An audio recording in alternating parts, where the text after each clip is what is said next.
You're tuning into the Wild, Weird, and Sometimes Normal podcast. If you have a story or a guest recommendation that you think others need to hear, email me at wildweirdandsometimesnormal@gmail.com. Let's get this started. Alex and Brett, kick it! Wild. Wild. Weird. And sometimes wild. Weird. Wild. Weird. Wild. Weird. Wild. Weird. And sometimes normal. On this episode, I'm joined by Stuart Robertson and Michael Lake from Hollow Ground Pictures. We discussed their latest film, Edwin, how they got started in the film industry, inspirational films from their youth, and how mainstream television miniseries should return. Stuart is based in Scotland, and since this is wild and weird, I needed an update on the elusive Loch Ness Monster. Give these two and Hollow Ground a follow, and let them know where you heard them. Enjoy the show. Are you looking to buy a home in New Jersey, escape the city and move to the suburbs? Finally purchase a vacation home on the lake or down the shore? Maybe you're one of the lucky ones who are retiring and moving out of state. If so, let me help you. Keller Williams and the Real Estate Professional Group have what you need to make your goals come true. Reach out and have a conversation with someone who will put you first. Contact Brian McCoach at 856-321-1212 or email brianmccoach@kw.com. Are you looking for CBD for your pet? My friends at Pure Pet Wellness have what you need. They use the highest quality ingredients. While other companies may use synthetic oils in their CBD, Pure Pet Wellness uses organic ingredients, organically grown hemp, organic coconut oil, organic shea butter, organic beeswax, and that's just to name a few. A family-owned and operated company that also offers fast shipping. Go to purepetwellness.com for all your pet's CBD needs and use the discount code WILD and WEIRD at checkout. That's WILD, A-N-D, WEIRD. Treat your animal right. Go to purepetwellness.com. Welcome to another episode of Wild, Weird, and Sometimes Normal. I'm your host, Brian, and today my guests are Stuart and Michael from Hollow Ground Pictures. Welcome, guys. Thank you. I really appreciate you coming on. We're doing some multi-time zones here. We have Stuart out over in the UK, and Michael's calling in from friendly Toronto. So we got our schedules to coordinate, and I'm pretty happy for that. Yeah, same here. Thanks for making it work. Yeah, no problem. Thank you very much. Yeah. I've done one or two other UK calls, and usually I'm recording at 5 or 6 in the morning my time to make it like lunchtime for the UK. And otherwise you start getting like, hey, my lunchtime's like your dinner time. It gets really, I don't know, it gets nuts. Anyway, fellas, I appreciate you coming on. Hollow Ground Pictures. Can you give me an overview of what that is? Hi, you want me to go first, Michael? Yeah, sounds good. Okay, so Hollow Ground Pictures is a company that I founded probably about 10, maybe 15 years ago. I had made my first feature film, which is called Playing Cards, through Hollow Ground Pictures. And basically what Hollow Ground Pictures is we just want to tell stories with lots of good twists, have that psychological horror aspect, and basically just entertain audiences. So it's just basically being a production company that I've had since almost the beginning of time. That's awesome. Michael, how do you fit into Hollow Ground Pictures? I worked with Stuart on a web series called Citizen Normal, which kind of became this film adaptation called Days of Violence. And I think it was really around the time that we started to working together on the feature version that we started ramping up our specific efforts for that company. I think we decided from that year forwards, we wanted to make a lot more films than just the ones we had in our catalog already. So I think pretty much from that point forward, I became a partner of the company, and we sort of, quadrupled our efforts to make many more movies and put them all under the banner of Hollow Ground Pictures. So I know we live in the age of the internet and flights, and you guys get everywhere. How does it work, though, with you guys being separated, different countries, different continents? So originally, I'm actually from Toronto. So like a lot of our productions were like Canadian based. It's only in the last couple of years we've actually moved to the UK. But the last, we just recently shot a film here in the UK, and then before that, I've traveled over to Canada to shoot a few more projects. But we were just able to balance it and make it work. Yeah, we're pretty much constantly in pre-production or post-production for projects. Always kind of planning the next thing. So we'll meet, a couple times a week and just try to figure out the logistics of the next thing we're going to do, or how we're going to put forth the work that we've just done. So you probably can't dominate the world if you're just only out of Toronto. If you guys separate your bases, then grow from there, then you just keep spreading. This is the way you get global domination. Pretty much, that's what I found. I found the more we kind of put ourselves out there, the more we connect with people from all over, not just the places we live, but like it's been really interesting to just kind of see how complete strangers on the internet respond to our work, which I really appreciate. Mm-hmm. You basically stole the words from my mouth. Yeah. That's great. So you guys met in Toronto, like film school or same neighborhood, run the same circles? Yeah, so basically what happened was Michael came out to audition for a role in Series of Normal, which was the web series at the time. And I had him audition for a different role entirely. So now that I had an idea that, I think he would suit this character better. And then basically we just did this web series together. Then it turned into a feature film, which was called Days of Violence. And basically the rest is pretty much history. And we basically collaborated and worked on pretty much all the projects together since. It's been fantastic. Yeah. So Michael, you mentioned you're always like in, pre-production and post-production, but obviously there's filming in between. Are you still actively acting in the films, or are you just, in the director's chair and the producer's chair taking that role? I am primarily acting in the films. I met Stuart as an actor, like auditioning for one of his films. And in more recent years, I have taken a more kind of active interest in production. I really just like, putting the pieces together of a film. I like making sure that our films happen and that they kind of happen smoothly. I like taking an interest in the sort of planning and the sort of organizing and bringing in good people. But we did meet with me as an actor, and I have primarily acted in our productions.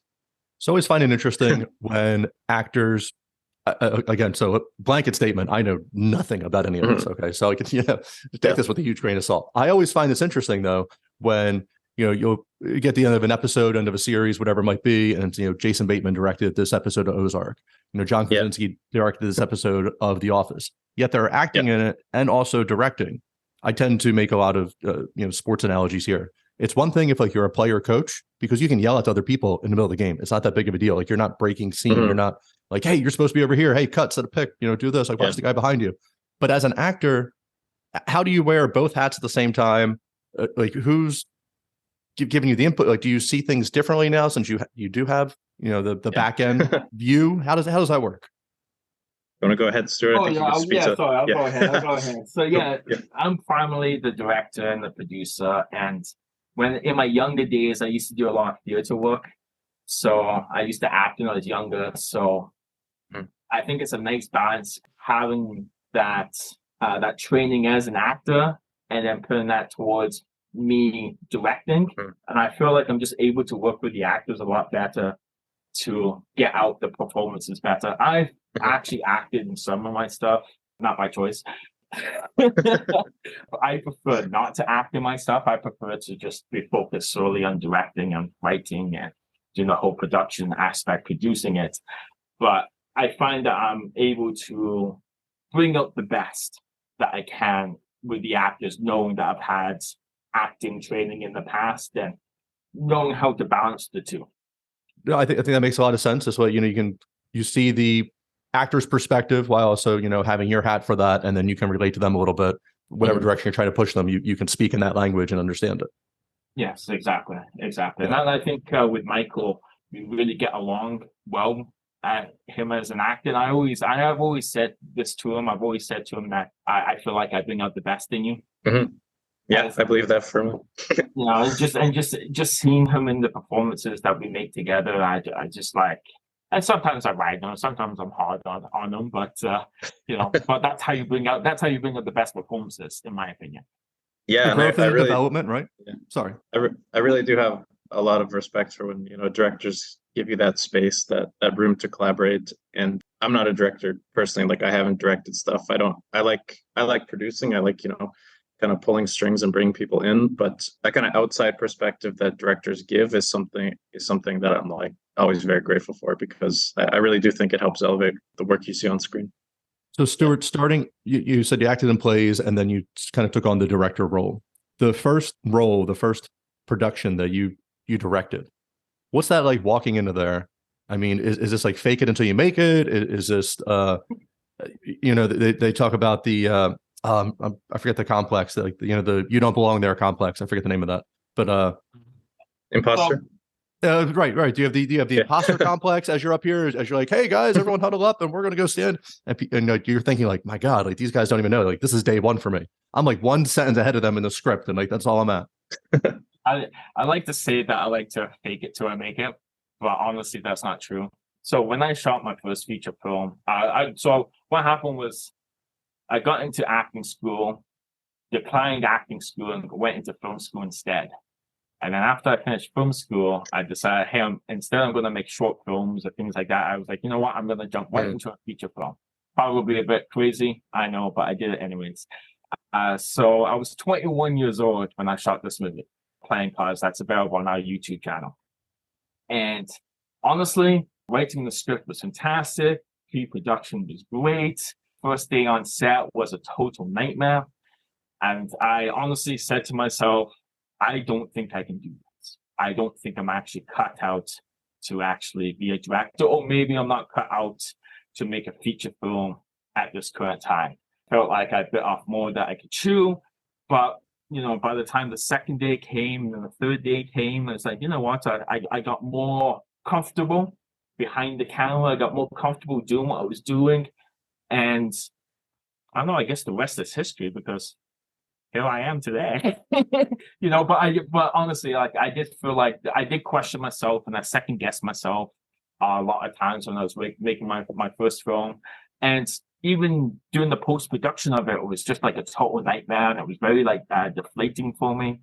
But I continued to push through, and I may not have had the success with my first feature film that I've had with the other films I've made, but at the end of the day, it was a good learning experience. And if it wasn't for Playing Cards, I don't think I would be here today. Each of you can answer this individually. Did you guys, did you grow up, backyard films, iPhones?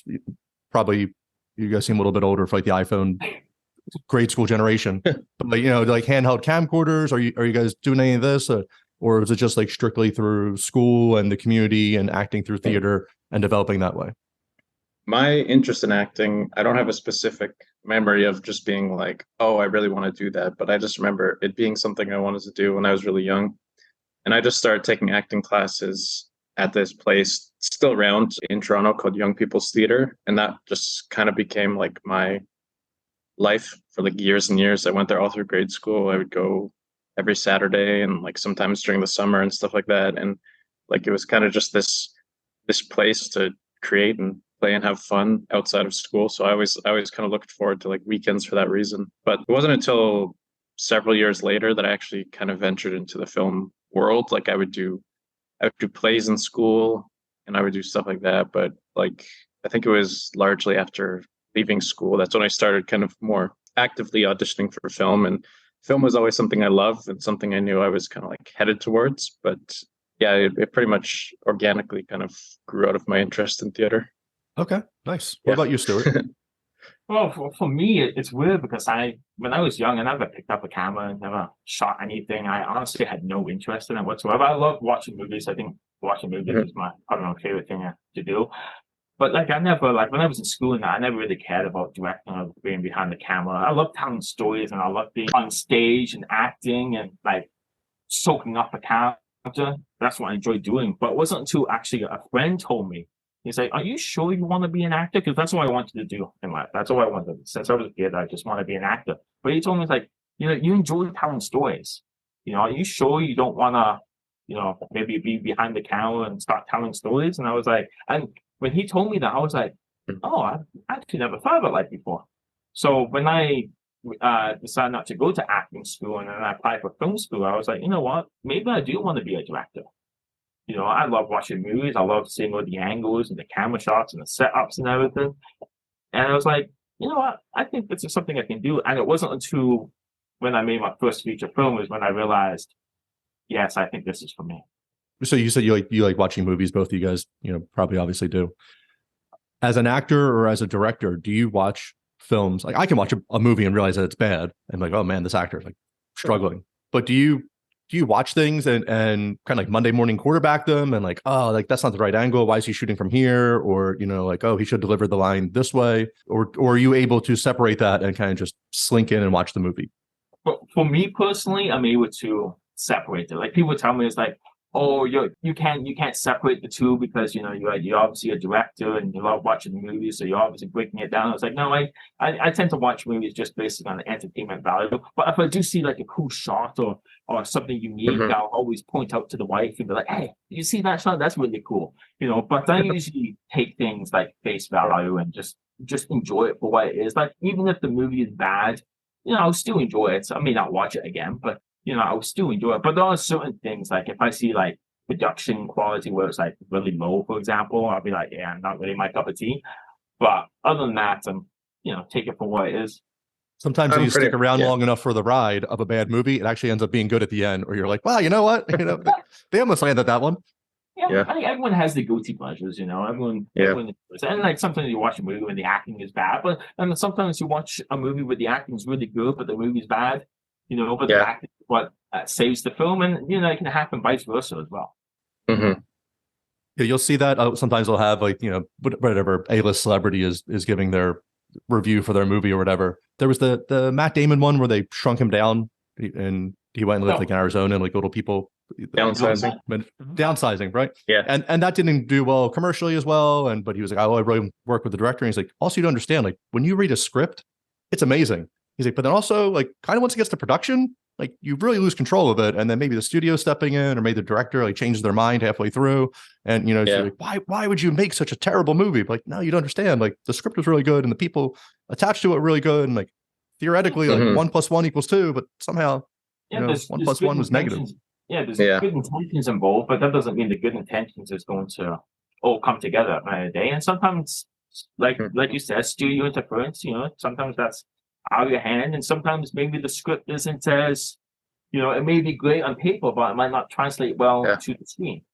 That's possible too. Yeah. I read a really interesting quote from Alec Baldwin about how he was like, a quote about filmmaking in general. He was like, you have to be prepared for the fact that your biggest successes could potentially be your biggest failures. And what he meant by that was effectively, directing or starring in a studio film is probably a lifelong dream for many, like something that you could work an entire lifetime towards. And it might be a humongous win for you at the time, but then the movie could come out and people could dislike it. So it's like you always have to sort of be prepared for the subjectivity of the general public. Yeah. It's tough, like which way the winds blow as you release something. And then even if like you're so good at something, then you get pigeonholed as only that person. And like you could never, and that's not even you in real life, but they're like, oh, like John Krasinski, obviously he has to be like this like charming, kind of funny, sly guy who like works in the office. That's not him at all. But and he's done well for himself to remake himself and do these things.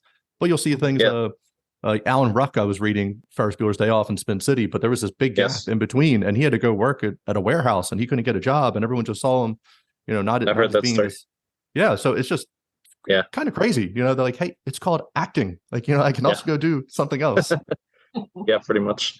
Yeah. Are you able, Michael, to watch films, just enjoy them for what they are, or do you look at it with a critical eye?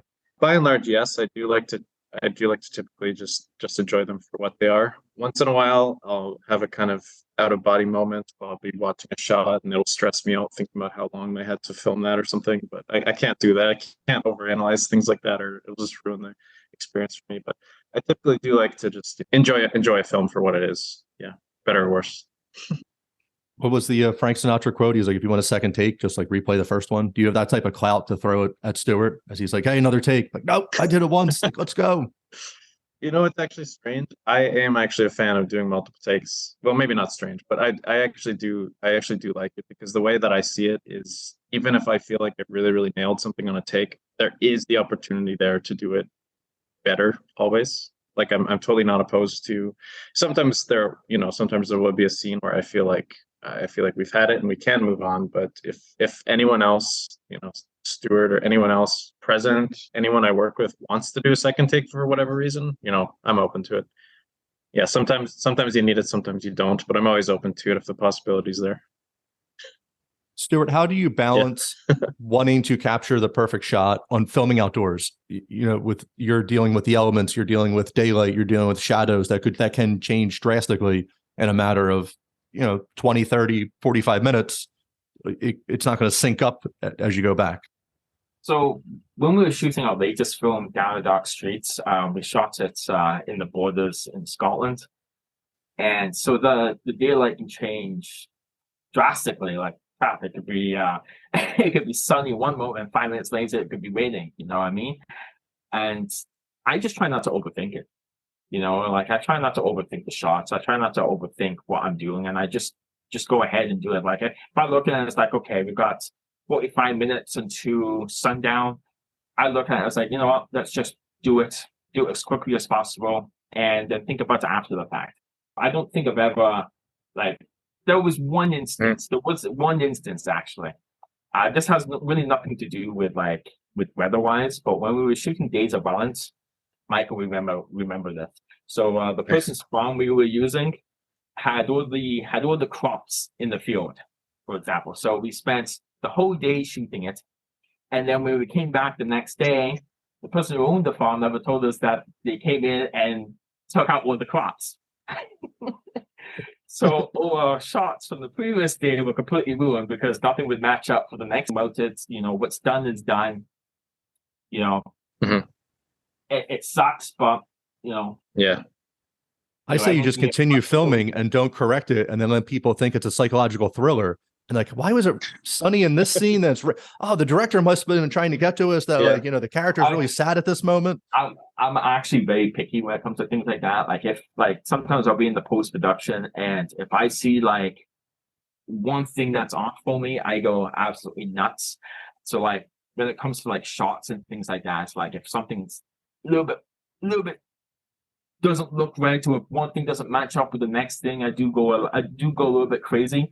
But I also know too, it's when you're shooting films on shoestring budgets, anything can happen. So also at the same time, I try not to take it to heart. Just a random question. So Game of Thrones, I don't know, one of the last seasons or whatever, they had a Starbucks coffee cup ended up on the table, as they're shooting. Yeah. How does that happen? How did whose fault is that? Yeah, everybody's. I would blame the editor, because if the editor was all cutting together, you would think that he would see that or she would see that. Only the filmmakers and the producers can only see so much, but that person's cutting it together. There was actually something quite funny. When Fellowship of the Ring was released, the first one, in the cinema cut, when they're leaving the Shire, you can actually see a car in the background, in the distance driving down. Yeah, I don't know if you remember this, but you can actually see a car driving down. It's it's so far off that it was so easy to miss. So then, when they released new prints in cinemas, they had covered it up. They had covered it up because people were like, "Oh, there's an actual car driving in this movie." So then when the DVDs came out, that shot was no longer there. But so just saying it can easily be missed. The Starbucks one, I don't know. I've never seen Game of Thrones, so I don't know if it was a noticeable shot or whatnot. But if it was pretty noticeable, 100% the editor. I do think it is sort of a collective effort to oversee something that obvious, because it might seem very, very obvious to a viewer, looking at it, but on the day there was probably a dozen people running around, each specifically focused on one thing to the point that they couldn't see the forest for the trees. I don't know. I'm not saying I'm not saying I forgive the carelessness, but it is entirely possible that so many people were just hyper focused on other things, they just totally overlooked it. Like there's like certain things, for example, like if you watch like The Yeah. Dark Knight Rises, there's the one scene, like I can't believe this. Like it honestly baffles me. So there's one scene in the office where Christian Bale has the cane and he's speaking. I don't know if he's speaking to Morgan Freeman or if he's speaking to Michael Caine. Doesn't matter. But anyways, so in the scene, you literally see the shot. He's got the cane. He doesn't have the cane. Cane's in the other hand. And it's just it just keep going. It's just like, as an editor, wouldn't you be able to pick this up? So like I can understand how it's a collective effort, but also at the same time too, like when you see stuff like that, it's like, I think that I would see that as, oh, that's lack of coverage, and and that's why they had to go with that shot, and hopefully nobody picks up on it, and most people didn't pick up on it, except for me, obviously. But Yeah. Well, in the internet where there's a lot of people who have nothing to do, they find everything eventually and they'll post it out there. Yeah. Like, see, that stuff doesn't bother me that much. The things that bother me more is like if you see a mic, if the mic comes into it, or you see like the reflection of the camera or something like that. Like that, I would probably find that more, because that now takes you out of the express. Where it's like a coffee cup or coverage that things in different hands, that doesn't bother me so much. But the car in the Shire has to bother you because they wouldn't have had to walk all the way to Mordor. They could just got in that car and been the movie would have been 20 minutes. Yeah. Honestly, it bothered me when I first saw the film, and then when I went to watch it on DVD, and I was like, oh, they took it out. Really? What? You have to leave it in there. They're just, they're enforcing the Mandela effect. I don't know if you guys know anything about the Mandela effect, but it's like the changing of the past. So here it is. People are like, I swear there was a car. I remember this, and people tell their kids. But now in the digital age, especially if nobody owns anything physical as much anymore, I could re-edit this podcast however I want and re-upload it. But unless you saved it onto a hard drive somewhere, it's just always going to play however my latest upload was. For sure. Yeah. So it makes it very difficult. Growing up, who were your influences? What did you watch? What's pushing in the direction that you want to go in? Want me to go first? You want to go first, Michael? Yeah, you can go ahead. Sure. Okay. So I'm a big, I love scary movies, horror films, just absolutely love them. My mom got me into them when I was young, and I've never looked back. I think the one movie that really inspired me to become a filmmaker is Dario Argento's Deep Red. If you've never seen it, that film is just absolutely phenomenal. Not just in the story, but just the way it looks, the shots, cinematography, everything. It's just out of this world. That is, I would say, for directors, probably Dario Argento is probably my biggest influence. I also love John Carpenter as well, or Stuart Gordon, for example. But that's all I got. Cool. I definitely loved scary movies growing up too. It just appealed to me that I was watching something like a little too old for me. So I remember watching like Blair Witch Project when I was pretty young, and I remember seeing The Birds when I was pretty young, and that has always stayed with me. I've always had an appreciation for the kind of like last generation of horror stuff. Like I really love like Hitchcock's movies and stuff like that. But one of the kind of watershed moment that got me really obsessed with the genre was actually when I was a kid. A friend of mine just found a copy of a Stephen King book and just lent it to me.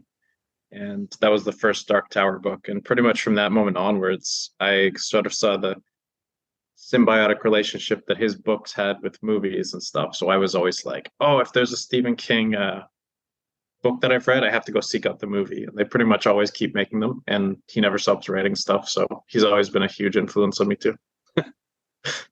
Yeah, he has, the original Stand, the newer one wasn't that bad, but I really enjoyed the first TV series one that was out. Even the first It that came out, the newer ones, like they're fine too. But just something, they were extra creepy back then. Random tangent. Why don't we have TV movies anymore like this? Is it just because like the Netflix world, that's what they're doing, and you're just pigeonholing it there? Or like, where is the Stephen King two Sunday nights in a row adaptation of whatever he wants and is like must see TV? Is this just the streaming digital age that we're in where Apple's buying it up and everything else?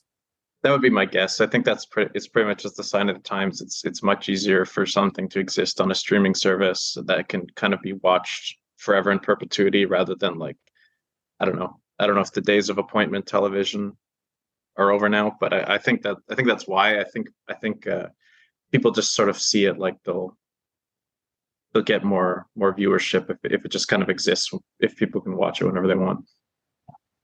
I miss those TV events. It's like, Yeah, they're good.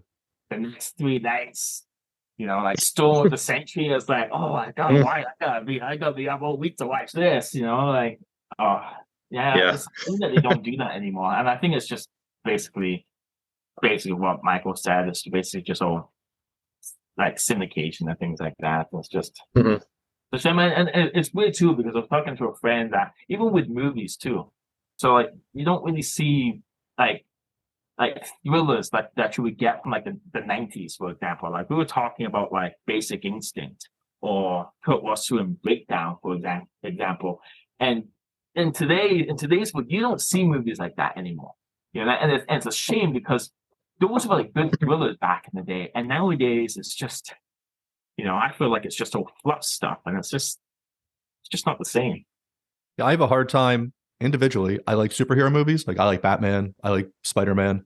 But as there's everything's Avengers, and then I have to see Avengers 3 before I can see Spider-Man 2 to understand like that's where it really loses me. Like you guys can't force me to watch 85 movies just because I want to watch the Spider-Man series on its own and try to enjoy that. Or the Marvel TV shows that they've released. And they just twist them all together.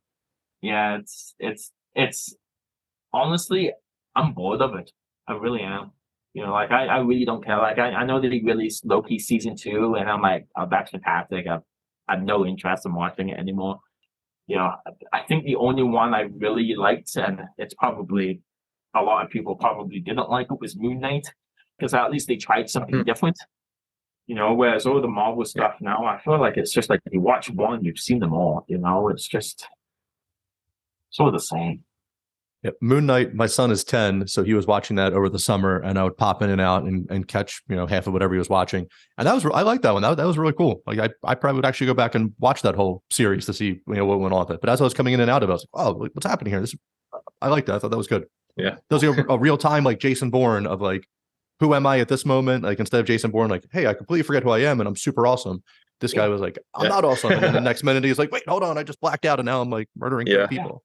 And the actors are great too, like Oscar Isaac, and you have Ethan Hawke as the baddie. Like how often you see Ethan Hawke as a villain? Like that's like a dream come true, But yeah, I think Moon Knight is great. I do wish they got back to just general television. Now that everyone has a streaming service, we could have a conversation for hours, the three of us individually, and never mention the same show that we all watch together to have like any type of common knowledge. I'm like, oh, were you watching Apple TV? Nope, don't have Apple TV. Oh, were you watching Amazon Prime? Like, nope, don't have Amazon Prime. Missed that one. Did you guys watch the Disney Plus? Like, oh, sorry, didn't subscribe to that one. I feel like the TV like built the culture of like the 80s and the 90s, and even back then, Hitchcock in the 60s, all that stuff, me personally, but the 80s or the 90s, you talk about certain movies, you talk about the TV events that went on, or they had the dumb TGIF of like Full House and all this stuff. But like, that's what you went into in, 4th, 5th grade, talked about, hey, I saw Growing Pains last night. This is what was going on. You would remember this because you're from the States. Do you remember? Because Canada, we had it as well. I think it was like UPN or WGN, something like that. And every weekend they would do like almost like Midnight Madness movies, but during the day. So I know that, yeah. Yeah, so they have scary movies? Yeah, like scary movies or like thrillers and things. I think that was my first taste into horror films. I'm pretty sure it was WGN or UPN, one of the two. And it was like summer of 1995, and all they had was like The Blob or The Gates, any movie you get from like the 70s and 80s, you name it, on national television. And it was like, it's amazing. But then nowadays, it's just like, I couldn't tell you the last time I even watched television. Like like everything, like everything's just regular television. I have not watched in years. Yeah. If it's not a sporting, even news, people are like, oh, I was watching the news. Like, what? You're watching the news? Like, didn't Twitter tell you all of this? Like that happened 15 minutes ago. That's Yeah, it's crazy.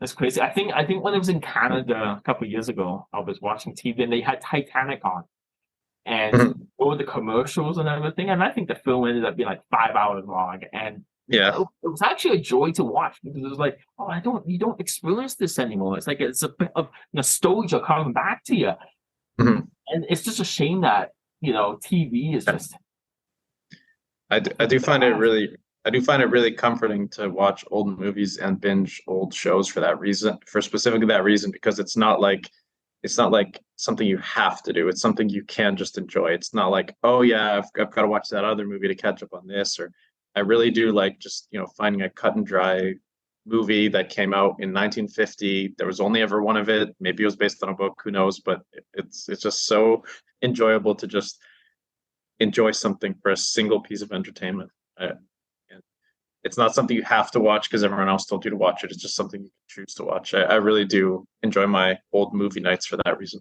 Mm. Yeah. I think I like the nostalgia part. When I was growing up, my parents would record, like, we had this VHS tape and you could slow down the speed to have like be 8 hours, whatever it is. And it had all these Christmas movies on, like but recorded off of like ABC. So in the middle of it, 1985, you're watching, whatever, Rudolph. And then it's doing all the toy commercials. So as we were growing up, even till like our teens, we still had this VHS thing you would put in. It was just comforting to watch and like see all these old commercials, like, oh, I remember that toy, or like, oh, I wanted that and I didn't get it. Or you'd see like a Sears commercial, like, oh my God, like this is what people were wearing. And but now, you just stream it out. Oh yeah, of course you can go on Instagram or Twitter and find these old accounts of just 70s commercials. I'm not a psychopath. Yeah. I'm not going to watch a 10-minute video of old commercials. Just want to watch my movie if it fades in and out. Like, that's pretty cool. Yeah, I like that a lot. I remember the old days of the VHS and recording them and just waiting out. We were just talking about the TV events. I would take the TV events. Like, I remember like Asteroid or like Invasion. Like, I got to record the next one. Oh yeah, those were the good old days. I love those days. Yeah, it's tough now. So I have a 10-year-old and a 7-year-old, and we have the Amazon Music subscription or whatever it is, like $15, and you get to listen to whatever you want, and nothing's like blacked out. You don't get occasionally get like a dumb commercial. But like my kids just don't like, oh, I'm going to listen to the new Imagine Dragons, and they just play it on repeat for 20 minutes. And then they get annoyed if like something else comes on. And so it's this instant gratification generation that we have. But it's also like, you guys don't understand that like you had to sit there with a tape and get ready to hit record. But sometimes the DJ would do like a false intro and start talking over it, and then you missed it, and then they would play it, or none of this. Like there was no pausing. Like there was a TV show is 30 minutes. It's 21 minutes of entertainment and 9 minutes of commercials, and you had to sit through it, and you couldn't get up, or you had to run and go to the bathroom or get a drink real quick and make it back. And, like all that fun stuff of like that you had now. Now they watch 15 shows in a row, and like, did your brains melt? Like, did you guys get up at all? That's it's tough. That's why we have to bring it back. Yeah, it would be nice if they had it. So we're talking about Stephen King earlier. He wrote Under the Dome. And it was a good book in this town. They wake up and there's a dome around their little town and they can't get out. They're trying to figure out what it is. And then they made a TV show for it. And it was on like ABC. And it's a couple of years ago. And it had the guy from Breaking Bad, Hank from Breaking Bad. I forget his name. Good actor. Dean Norris. Yep. Perfect. And I'm like, oh, I'm going to watch this. Great show. And it was only going to be, I think, 8 episodes or something. Like, great. Here we go. Another mini series. I'm on board. Let's see what's happening. Then after episode 2, like, oh, we just extended it to 13. Oh, we just signed on to season 2. Oh, and I don't know how long it went, but you had this project, you had this product that had a beginning and an end, and then you just are squeezing this blood out of the stone that doesn't exist to just have these filler episodes. I had to give up on it because like at some point it was just such nonsense. But why does everything? Like, you have a good product, just have that, and people will watch it. Like I'm sure you could have made the original It into this weekly series that went for, as long as MASH, but it's not going to hold the same value. And like, I don't know. Oh yeah, I think they're doing that. Yeah. Are they? Oh, all right. Well, they did recently announce. Max recently announced they're doing a prequel to It, which is going to be like serialized. It's a show called Welcome to Derry. Here we go. Yep. So yeah, here we go. I just threw out an idea. Please don't do this. And you're like, nope. Hey, guess what they're doing? But there is, these prequels and stuff. I mean, there is content, but at some point, maybe there's just more left to the imagination, or you just cover it. Like Star Wars is now going through it of like, hey, what stone can we unturned and turn into an entire universe? It's like, please just move on. Like, Yeah, give us a break. There's a lot of value to be said for, you know, a finite amount of story set in one world. I definitely agree with that. I think miniseries can be really fantastic and really entertaining if they tell a nice arc, and then like that's it. They just decide that's going to be it. It would be nice. Yeah. Oh, I was just going. That's why David Lynch does it the best. Because, like, if you watch, like you watch Twin Peaks, for example, Twin Peaks, he does it based on his terms. Like, so he had the studio interference with the second season. Show got canceled because they told him to resolve the Laura Palmer mystery. He did that. The show had nowhere to go. They canceled the season because what do you do? Then at the very end, 25 years later or whatever it was, he brings it back to the day of how season 2 ends, and he does it exactly how he wants. It ends, and how it ends is like, oh wow, you're going to do another one. He's like, nah, I'll do it whenever I want to. And it's like perfect. Yeah. I think that's kind of the problem that they have even with TV shows now. Like, I didn't really understand what a showrunner was, and Lost started off as like such the best idea, and even The Walking Dead started off as like such the best idea, and then you find, oh, they went to a different showrunner. You're like, why did season 1 through 2 change so much? And it's just because like you're not on a straight line path. You're going whichever way that showrunner wants to go.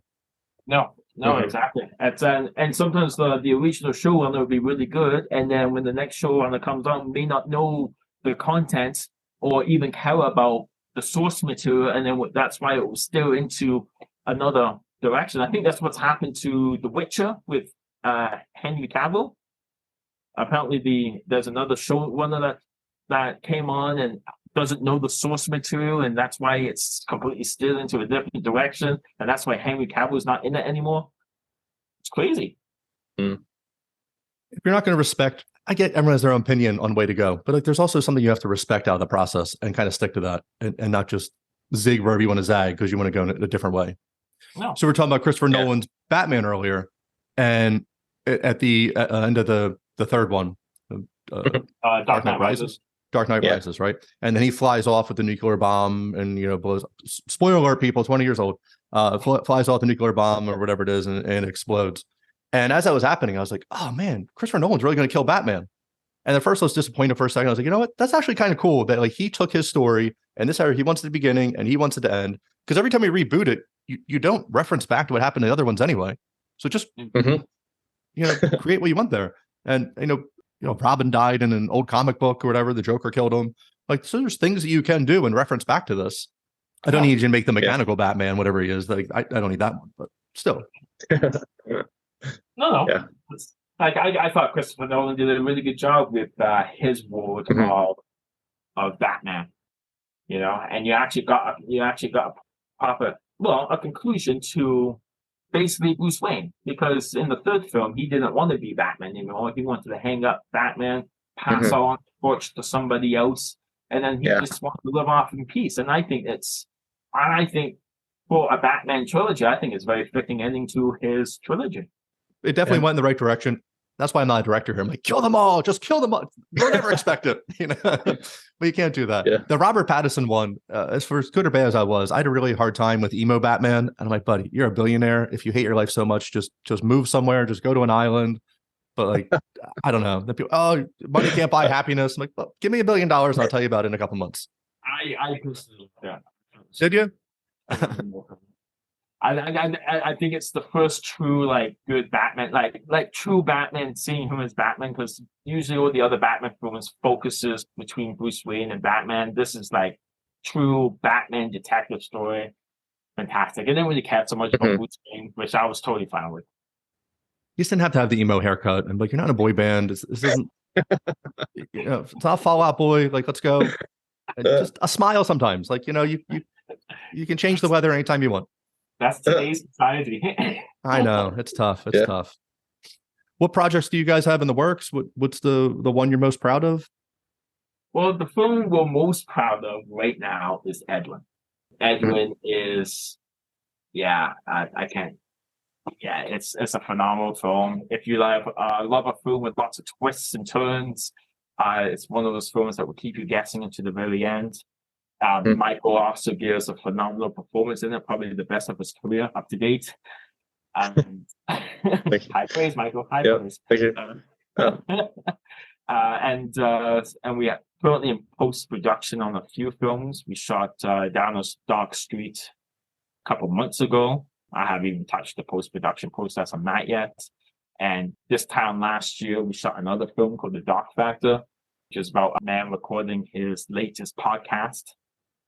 Whoa. Yeah. Dun, dun, dun. Yeah. I don't know if I want to see this one. It might put me off on a dark path. Yeah.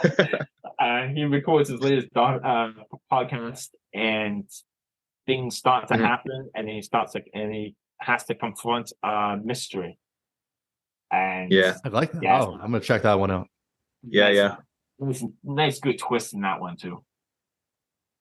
Yeah, we wanted to take the genre of the true crime podcast and have the podcaster really be involved. That was sort of the genesis of that project. But yeah, I'm very proud of all the films that we've made in recent years, and can't wait to show people.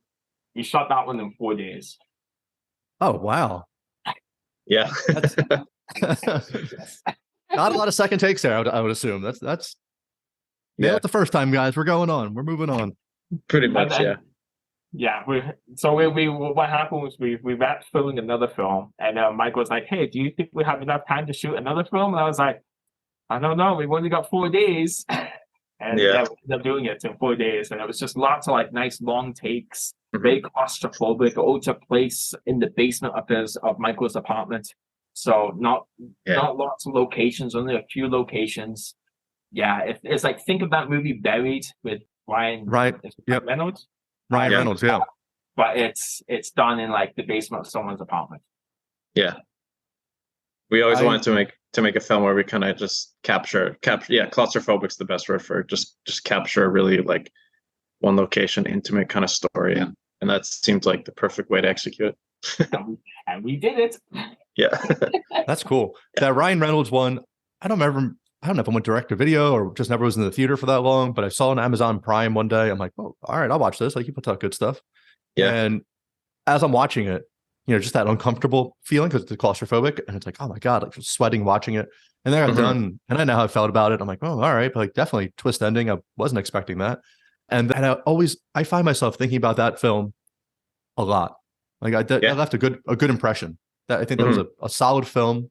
And I think he did good with that. And I think he was maybe trying to break out of that rom-com role or whatever he was trying to do. Yeah. Sometimes I get it. It's like Vince Vaughn. He went through his period. I get like Swingers and Psycho and all that stuff. But then he hit that sweet spot with him and Owen Wilson. And, that comedy now maybe doesn't fly as much as it did then or whatever it might be. But he hit the peak of what he was doing there and went to go step away, tried doing this whole comedy tour thing that didn't really work, left for several years, and then came back. Like everyone moved on but him.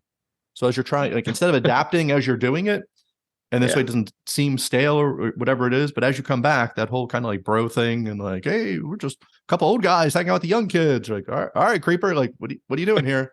Like it wasn't so strange and old school to be like a bunch of 40-year-old guys are going to pledge to be with like 18 to 20. Like, you say it out loud and it's like, oh my God, that's horrible. But like as they're filming it, it was coming out, it was funny. But you leave and you're like, hey, I guess you never know what your window is or how long you should stick it out. But I guess it can get exhausting making films like that, and if you're gone for a long period of time. Yeah, that's why Arnold Schwarzenegger wanted to get out of doing action movies, so that's why he ended up doing some comedy films, because he was like, no, it's time for a change, but sometimes you can't escape your roots, But he would go back and forth too, but then since leaving to be governor and then a couple bad Terminators, like he had that zombie movie Maggie or something, but I didn't see that one. But there's just a lot of stuff that he's had that I'm like, did the ship sail? Like I don't know. But it's also hard to reinvent yourself and be like Liam Neeson, where he had like Dark Man, a couple other things, but now he comes out and he's like a 65-year-old action hero, and it's like, okay, but I'm in. But the problem with that though is it's all the same films. Like he's the same character in all these movies. All the movies might be different, but he's the exact same as he was in Taken. You know what I mean? Yeah. Hey, as long as those checks are cashing, I don't think he cares. That is true. That is true. It was a shame hearing, what happened with Bruce Willis and his type of dementia, whatever he was dealing with, and having to get the lines fed to him. But there was that period where I didn't understand his movie choices, the direct to video type of thing. And then, his health declines. There's some longer articles coming out about it. And just hearing the money that he would get to show up for, 6 hours, 2 days, or whatever. He's like, yep, I get $5 million. I show up here. You can do it singly and shoot me. This way you can just put me wherever you want. And I just read my lines. Someone's feeding it to me. But, it's crazy out there. You lose some of that. You lose that quality, I guess, of building a rapport with the castmates, and that you're going to see, and the type of expressions you guys can play off of each other, whatever you might do. The only actor that's able to pull it off is Nicolas Cage. Nicolas Cage, I was so happy with this movie, the one where he played himself, or whatever. That movie was so awesome. That movie was incredible. Welcome back, Nicolas Cage. Yeah. But he's the only one that can star in like really like crap stuff like Bruce Willis, but actually pull it off and make it enjoyable. Like I've seen some of the Bruce Willis ones, and it's just like, oh, this is bad. This is bad. But at least Nicolas Cage, he knows like it's like a joke to him. Well, he has to pay back the $100 million ever he spent for a T-Rex bone that was like stolen or something. And it's like, what are you doing? Why would? Okay, sure. Guys come over to his house for dinner. Hey, want to see my T-Rex bone? I guess so, man. But he had that movie knowing that was he could see like 10 seconds into the future.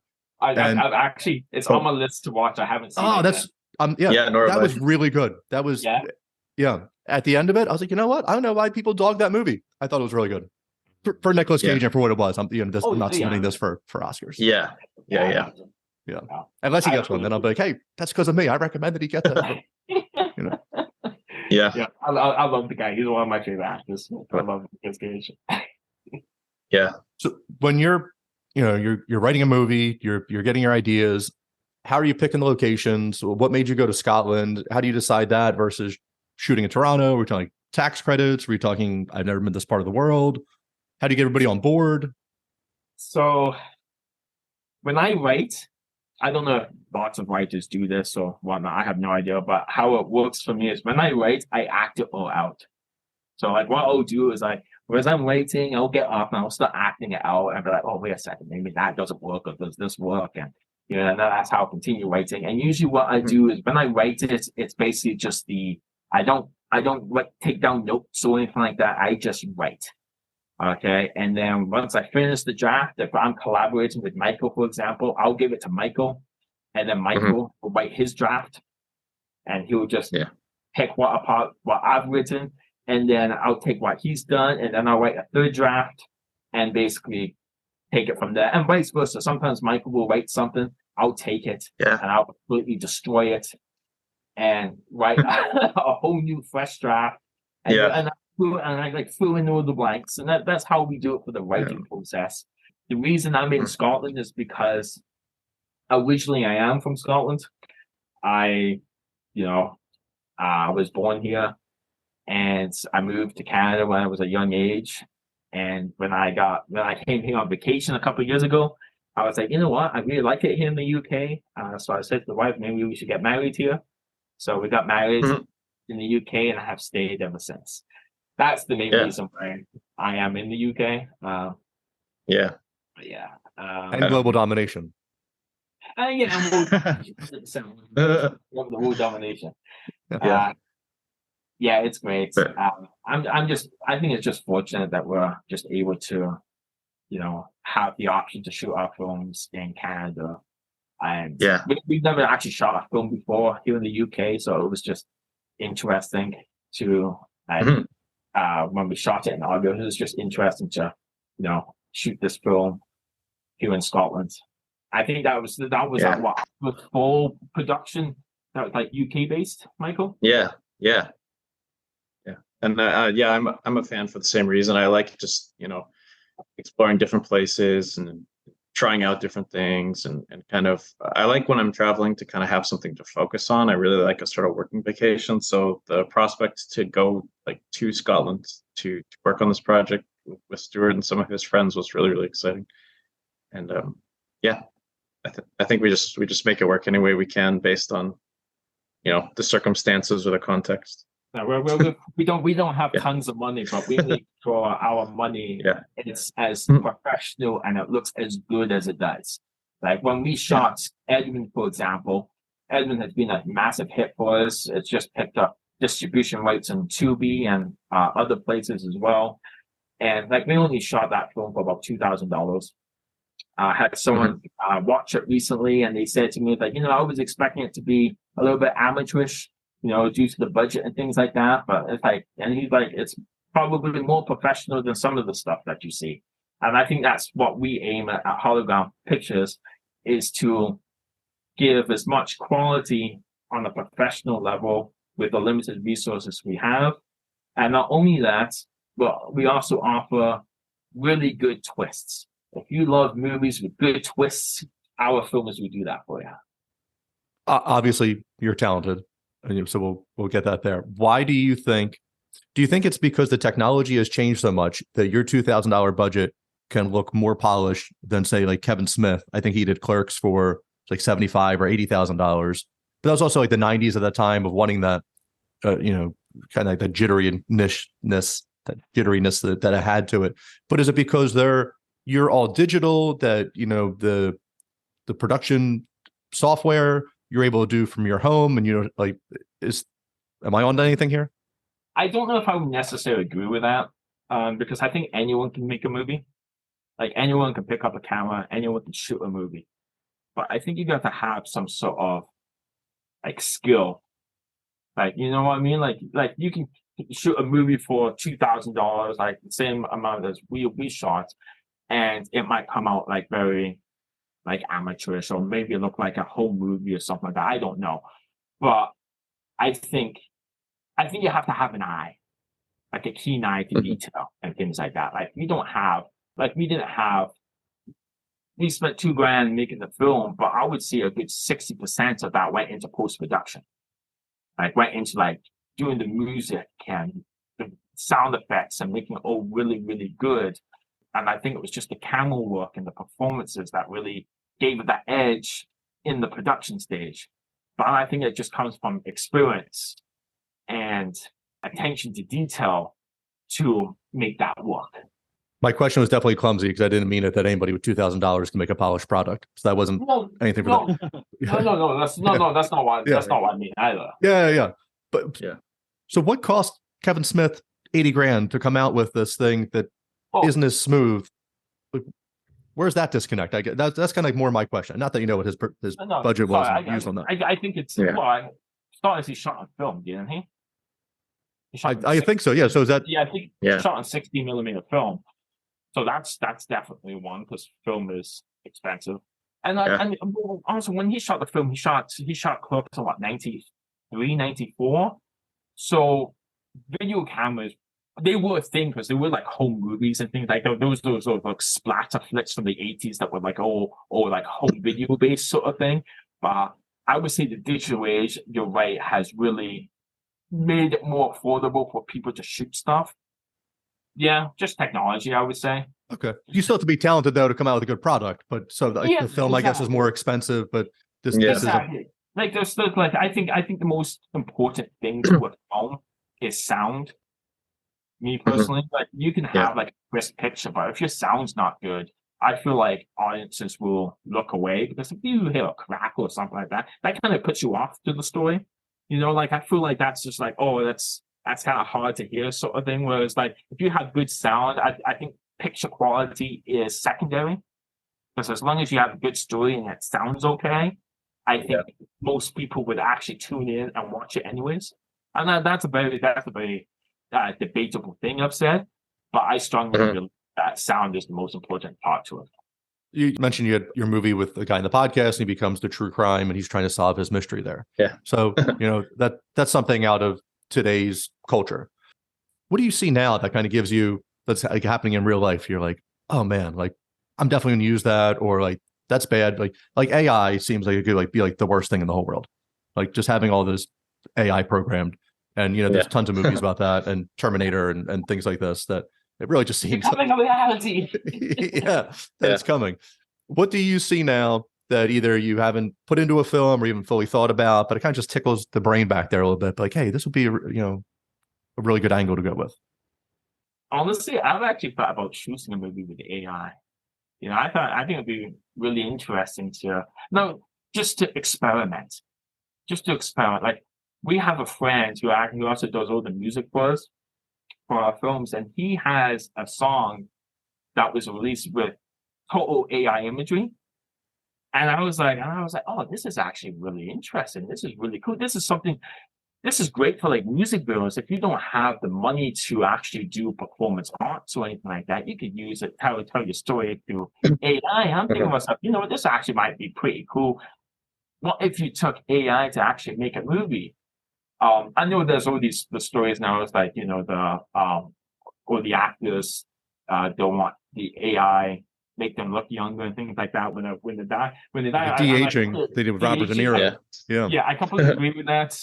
100%, I agree with that. They shouldn't be doing that. But I think it's not necessarily a bad idea to experiment on what it's like to, I think it'd be interesting to take a script, make a movie through AI, and then make your film, like do the two, and then compare it. I like AI for that purpose. I'm on board for that. Yeah. But I just saw an article the other day. It was like a $36,000 a year private school, and the principal is AI. Now, like this could be like headline clickbait but I didn't go for it. I was like, what? I'd be so furious. One, I'm like, I'm not paying 36 grand to send my kid to school. But two, like who? It's just so cut and dry and so cold. So I think artistically, they just released a new Beatles song the other day, and that was like with the help of AI and doing this. We can debate if that's like a real song or not. Like that's fine, but that's also pretty cool. They're able to do that. Something that didn't exist does exist. Yeah. So I think artistically, and if AI is going to like bring back Robin Williams, I think he signed something saying like you can never use AI for him. But if AI is going to bring back like this character that we love or this person we love and we can see, like that's gonna be pretty cool. Like hologram Tupac, like can you please put him on tour?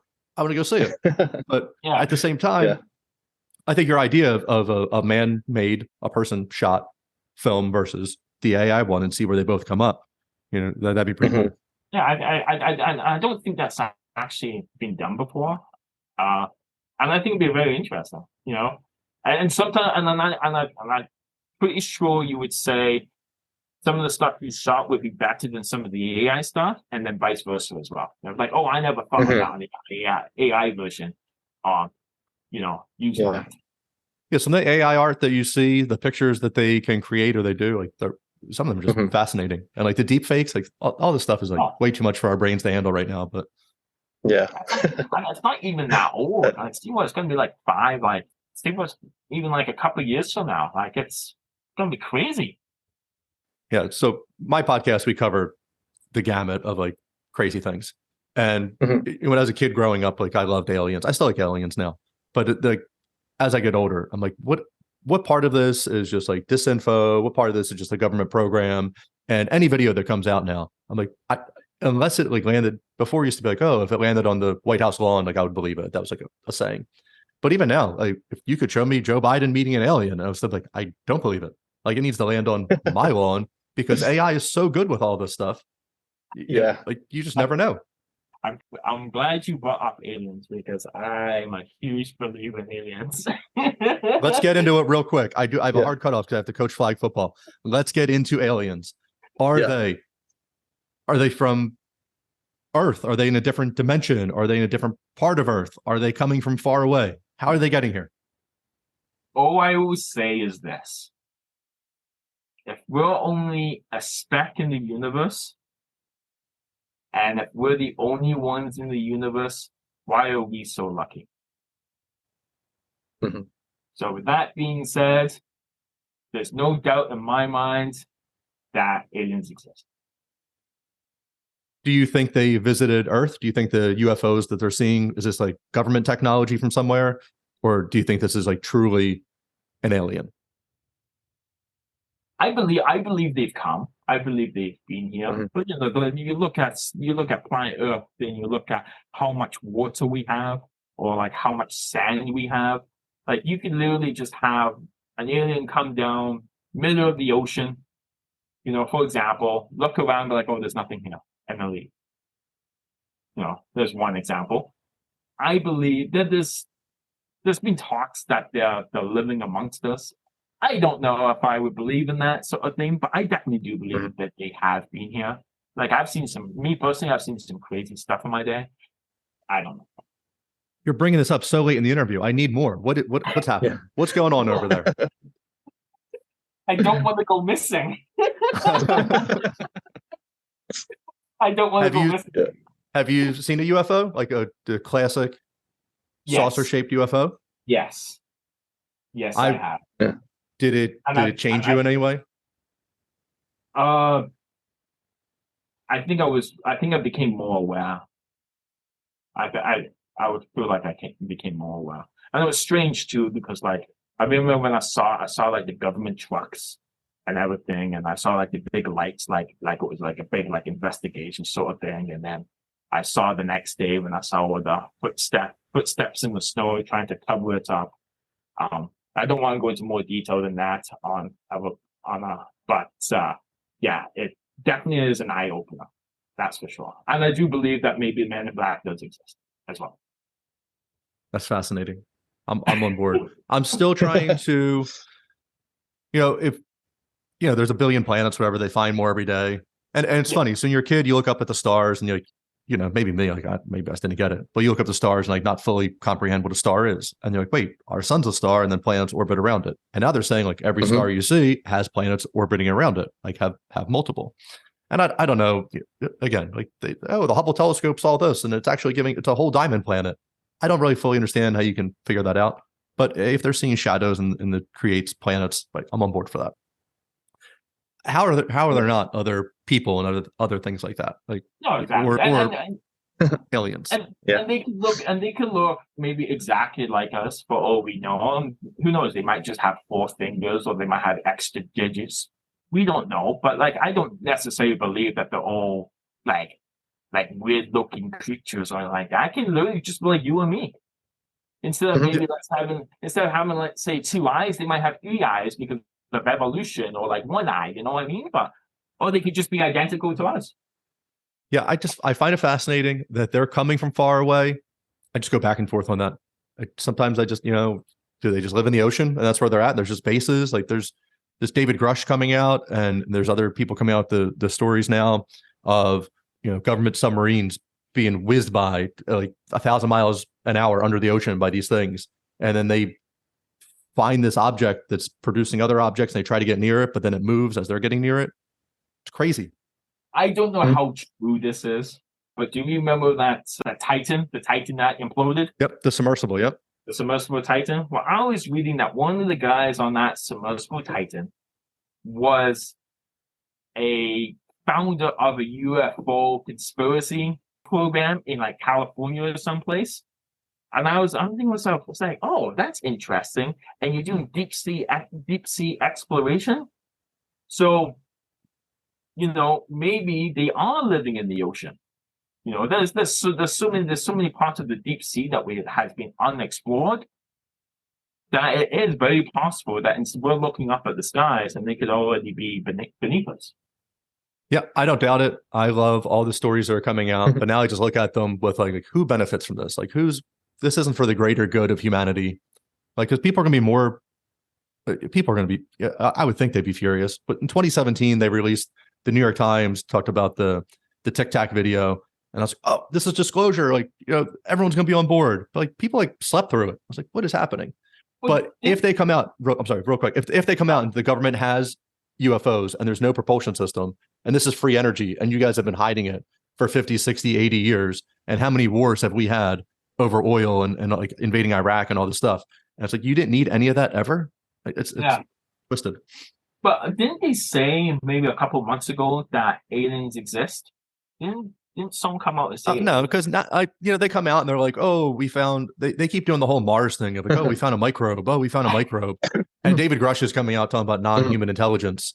And what that could be an AI, that could be a synthetic robot type of thing. But I don't, they could have, and I could have missed it. I don't know. I don't think they've come out and completely said. I just feel like with everything that's happening in the world, and it's just like the least of people's worries. You know, it's like, oh, aliens exist. Oh, that's nice. Yeah. I would like to You think know? that they were being dominated, like their attention was dominated by like more important things. Like, if you want to say that's what it is, or whatever issues there are in the world and starvation and war. But it's not. It's like, oh, I was on TikTok and I had to go do this dance for 10 seconds. Like, okay, so you couldn't pay attention that aliens were just announced because you had to go watch, is it cake or is it real? Like, that's what your big thing was for the day. Yeah, Like, this generation is weird, though. it's wild. Yeah. Michael, you want to get weird, or you're good letting Stuart run with that? I have enjoyed listening to this. I have yet to see too much that convinces me, but I am totally open to the possibility. Like, I want it to be true. You know what I mean? Yeah. I want to be present for the moment where we all learn about it collectively. I just hope it doesn't end up like Independence Day and it's more like Mac and Me. We just have like this little alien guy running around drinking out of a Coke. Yeah. I was just thinking of Independence Day. No, I think it'll be more like Mac and Me. I hope so.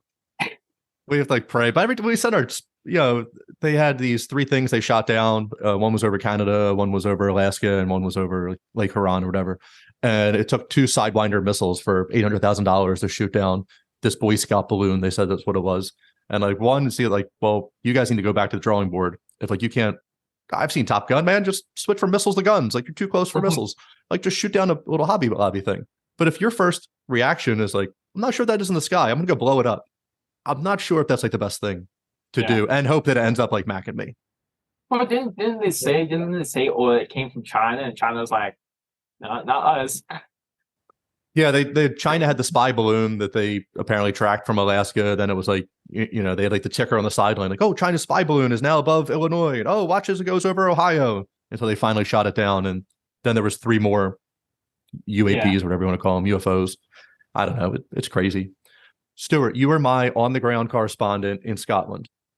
Loch Ness Monster, is he real or not? Loch Ness Monster is a myth. It's a myth. You've just shattered like 42 years of hopes and dreams right here. There's no being actual like factual evidence that he's, that it exists, sort of thing. But I like to say that he exists, but no. Okay. It's just so made up, I would say.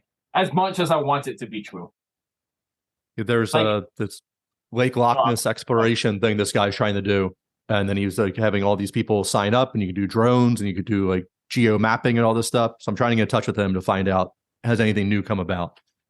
I would say there's more possibility of aliens being real than there is of the Loch Ness Monster being real. This is like the Dumb and Dumber. So you're saying there's a chance?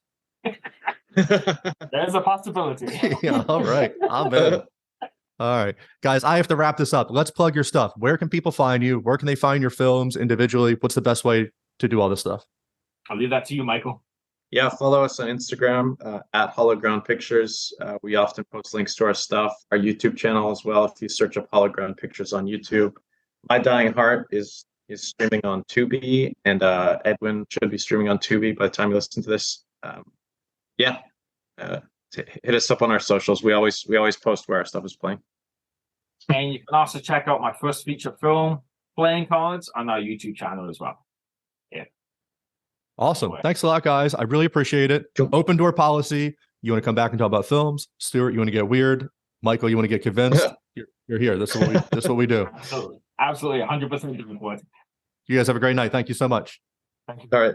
Thank you. All right, everyone. That was our show. Don't forget to leave a review on iTunes, Spotify, or wherever you stream your podcast. Like and follow the podcast on Facebook and Instagram to stay up to date in all things wild and weird. Check out the links in the show notes for more information on our guest. The biggest support you can offer is to tell everyone about the podcast. Until next time.